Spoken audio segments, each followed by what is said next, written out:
So all in all, it's been a pretty relatively nice free and easy free agency period for the Saints so far. Still more to come, no doubt about that. But right now I'm joined by former Saints guard Steve Korte, 1983, 1990, lifelong Saint, to talk about Bountygate and other things. But first off, let's talk about the deal. You were a former guard. Sure. And here we got Ben Grubbs coming in, Carl Nicks going out. Grade those two players and tell me how you think the Saints made out. Well, obviously I think that Nicks is really in the last at least year or two has really sort of come into his own and separated himself really from the likes of really that are better guards and interior offensive linemen in the league. I really thought he sort of came into his own. But, I think when you sort of trade off the fact that you got a guy like the Grubbs that comes in that has sort of been a proven guy for a number of years, we're not going to notice a huge drop-off. We'd like to rather have Carl Nicks, sure, but at the same time, if I look at him pretty critically, I say 1A and 1B. And so it's really not going to be a huge drop-off for us. So I expect that line to stay just as sure and as solid as it needs to be. Now, our interior guys, meaning our center and our two guards, as you notice, those guys have to be pretty firm because, the way the league is now, you've got guys on the outside that are trying to obviously get pressure on the passer. And in order to do that, they're going to bring a lot of different guys. And if they can crush that pocket from the inside out, that's when you sort of have an issue. So I expect those guys to be firm. I don't expect a drop off at all. Now, I mentioned it in the piece just a moment ago, and I'll ask you, how big of a help is it for Grubbs to have been looking across the line at Ray Lewis and at Ed Reed in practice every single day? Well, there's very few times that really actually get to go really live against those guys, but and obviously as evolution has changed the game somewhat, less and less live work has gone on for these guys in practice. But nevertheless, there are periods where they've had to learn from these guys, and they realize that the tempo and the fact that you've got a Haloti Nada and you've got some of the guys at these down linemen that Baltimore's had over the years, and obviously Ray Lewis and some of the people they've had on defense and what their defense is known. So the fact that he's seen those types of defenses and practices against them, day in, day out for a number of years, it can only be beneficial for him. It's not like he's coming into something new. Again, you were a lifelong Saint. Let's talk about the landscape of the league. I mean, is it almost impossible for a guy to start off with one team and finish with that same team? Well, free agency has sort of done that. And I mean, if you look back, remember in your childhood, you could name all the San Francisco 49ers or all the Dallas Cowboys or really sort of any team that you had. Those players basically stayed there for really most of their careers. And now because we do have free agency and the fact that the dollars are what they are, you sort of can still watch a player, but now you're going to see that at some point or another, he's probably going to move to another team. So really sort of staying with the team now for most of your career is really sort of unheard of. And it doesn't happen as often, that's for sure. All right. Well, now let's get into the unpleasant stuff. Steve, Bountygate, let me have your take on it right now.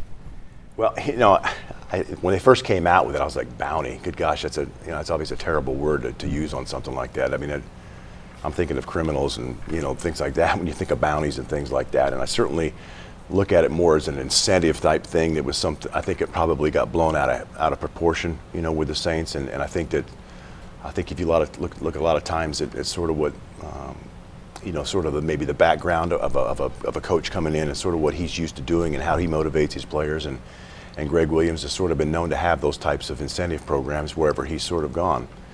So saying that, I don't believe that. I know that it happens all the time, and I know that it's in every form of football that I've ever played. There's been some sort of defensive chatter about some sort of incentive happening. Whether it's a kid getting a sticker, for a great hit on a Friday night. Whether it's getting all the stickers on your helmets. When I was playing at the University of Arkansas for pancake blocks or whatever, or that has never changed. And I think the fact that I can remember the Saints, defense when I was playing here for those number of years, and we had some great defenses, and they were always hooting and hollering about who got pressure and who should get credit for the sack and who should get credit for this fumble recovery type things. But by and large, was that stuff never meant to? It never was designed to actually injure somebody. And by the nature of this game, it's a violent game. Being as I guess brutal at times as it can be, that's sort of what you're designed to do. And I think what has happened is because of obviously the attention that's come in light of recently, the fact that there's so much attention paid to the neurological issues that are now starting to arise, that in fact maybe the league at some point or not have covered up or not, we don't know. But that's the one thing you sort of look at and you speculate and raise your eyebrows saying, this is something that obviously you never want to see a player get hurt, but in fact, later on down the line. Nobody was ever told that there was some sort of deleterious effects that were going to affect you later on in life, with your brain and or your spine. So Right. those are sort of why you can sort of see that Goodell is going to probably come down harder than normal to try to see if he can sort of establish a baseline or really sort of a no tolerance rule on this type of thing. It's always talked about how you weren't supposed to have it, okay? But I think what happens is a lot of times it's no different than guys playing cards, no different than guys rolling dice, no different than guys, seeing who's faster after running the 40-yard dashes. So how many guys can lift different kinds of weights, after practice, something like that, because everybody's sort of talking smack, and you get a bunch of competitive, combative guys in that type of environment, and then that's going to happen. Now, your job as an offensive lineman was to protect the quarterback, protect the football. Yeah. Can you think back to any time where you saw a guy lay a lick on your guy and you said, "Well, that may have been a little bit excessive"? Well, I mean, you can always, during the heat of the game, and obviously when you sort of have yourself in that frame of mind to play in a National Football League, that is your number one thing is to beat the will out of your opponent in front of you. Right.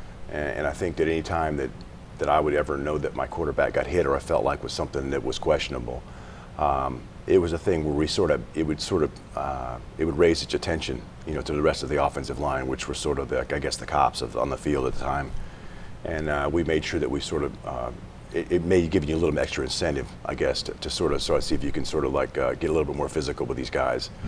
But again, never did I ever think that anybody took a shot at somebody where they were actually trying to, actually end somebody's career or hurt somebody. So, and I don't know how you actually can coach or a player like that to get a player to actually do something like that along those lines. But so I'm not so sure if any of that weighs into it at all. I would be disappointed if, in fact, we did find out that somebody was really trying to injure somebody.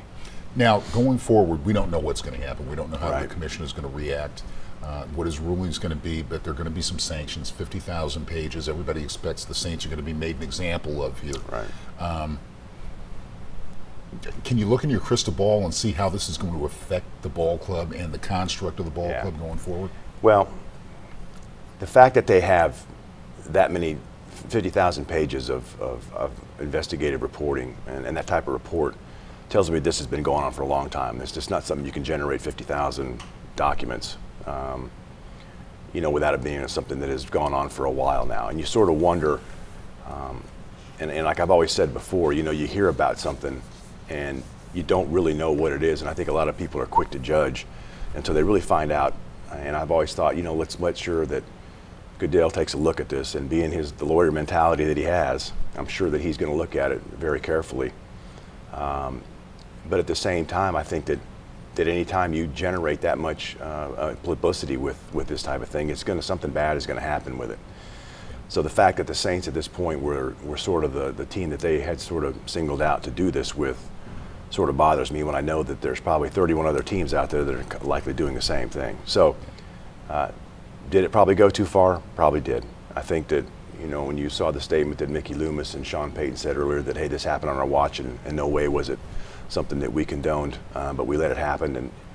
And obviously those are things that you sort of have to address at that point. So we'll have to wait and find out and see really what the determination is to see what that punishment will be. And again, we can all speculate. We can speculate that it's going to be fines, which it's probably going to be. You can speculate that it's going to be suspensions, which I can certainly see.